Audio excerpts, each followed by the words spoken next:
Bismillahirrahmanirrahim. Assalamualaikum warahmatullahi ta'ala wabarakatuh. Innal hamdalillah nahmaduhu wa nasta'inuhu wa nastaghfiruh wa na'udzu billahi min syururi anfusina wa min sayyiati a'malina. May yahdihillahu fala mudhillalah wa may yudlilhu fala hadiyalah. Wa qala Allah ta'ala fi kitabihil karim, a'udzu billahi minasyaitonir rajim. Bismillahirrahmanirrahim. Ya ayyuhalladzina amanu kutiba alaikumusiyam kama kutiba alal ladzina min qablikum la'allakum tattaqun. Wa qala Rasulullah sallallahu alaihi wasallam, man shoma ramadhana imanan wahtisaban ghufira lahu ma taqaddama min dhanbihi. Wa qala aidan, kam min shaimin laisa lahu min siyamihi illal ju' wal atash. Amma ba'd. Pemirsa NTV dimanapun Anda berada, semoga selalu mendapatkan rahmat dan maunah dari Allah subhanahu wa ta'ala. Amin ya Allah ya Rabbal alamin. Alhamdulillah, kita berada di bulan suci Ramadan, di pertengahan bulan suci Ramadan dan juga di awal bulan suci Ramadan, yang mana bulan ini merupakan bulan yang mulia, bulan yang sangat dinanti-nantikan oleh umat Nabi Muhammad sallallahu alaihi wasallam. Sebab ada 3 bulan yang mulia di dalam urutan hadis Nabi Muhammad sallallahu alaihi wasallam. Yang pertama adalah bulan Rajab, yang kedua adalah bulan Sya'ban, yang ketiga adalah bulan suci Ramadan. Yang mana Rajab itu dikatakan syahrullah, bulannya Allah. Sya'ban itu adalah syahri, kata Rasulullah, bulannya Nabi Muhammad sallallahu alaihi wasallam. Dan Ramadan adalah bulannya umat Nabi Muhammad sallallahu alaihi wasallam. Maka kita berada di bulan kita sendiri. Lantas kita harus memperhatikan apa saja kewajiban kita di bulan ini. Salah satunya adalah amalan ibadah puasa.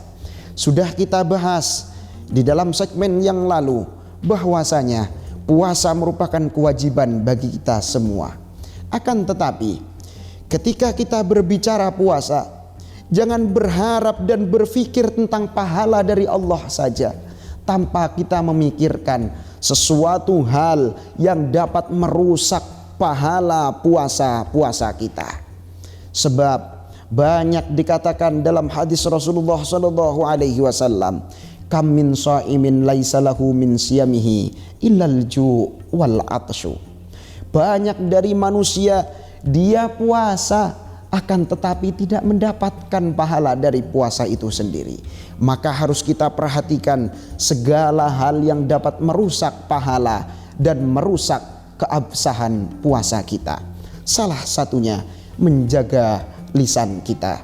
Sebab lisan dikatakan bahwasanya yang dapat banyak dari umat Nabi Muhammad masuk ke dalam neraka bukan karena dia tidak mampu beribadah kepada Allah, akan tetapi tidak bisa menjaga lisannya. Maka di bulan suci Ramadan, sesuai dengan pengertian puasa itu sendiri, yakni puasa dalam bahasa itu adalah al-imsak, yang mana al-imsak itu adalah menahan, yakni menahan dari segala hal yang dapat merusak pahala dan keabsahan puasa kita. Yang kedua, jaga hati kita. Sebab kenapa? Jikalau perut kita puasa, tenggorokan kita puasa, akan tetapi hati yang berada di pertengahan bainal perut wal tenggorokan itu juga harus kita puasakan. Yang mana hadirin, hati puasanya bukan hanya tidak zikir kepada Allah, akan tetapi namimah, ghibah, berburuk sangka kepada orang lain, itu juga termasuk puasanya hati kita di hadapan Allah subhanahu wa ta'ala. Sebab hisabnya Allah, hisabnya manusia itu disendirikan oleh Allah subhanahu wa ta'ala. Dosa kita kepada Allah ketika di bulan suci Ramadan kita penuh puasanya, dosa cuma sedikit di hadapan Allah. Jikalau kita berada di hari raya Idul Fitri, maka semua diri kita kembali kepada fitrah, kembali kepada kesucian dari Allah Subhanahu wa ta'ala. Tapi dikalau diri kita mempunyai kesalahan kepada sesama manusia, kepada tetangga, kepada saudara, kepada teman-teman kita, Allah janjinya tidak bisa mengampuni dosa-dosa kita, kecuali orang yang pernah kita sakiti itu mampu mengampuni diri kita, mampu memaafkan diri kita atas segala kesalahan-kesalahan kita. Selanjutnya, apa saja yang dapat merusak pahala di bulan suci Ramadan, yakni melaksanakan sesuatu hal yang tidak bernilai ibadah di sisi Allah Subhanahu wa ta'ala. Maka dari itu, laksanakan amalan ibadah puasa. Jikalau memang kita sudah tidak kuat untuk melaksanakan amalan itu, ada sebuah amalan yang terbaik yang sering kita amalan. Bagaimana kata Rasulullah, naumus shaim ibadah.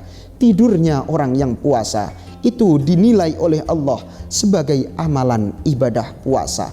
Maka tepat jikalau kita hadirin bahwasanya mulut sudah kita jaga, hati sudah kita jaga, pikiran sudah kita jaga, bahkan sampai kaki kita sudah kita jaga.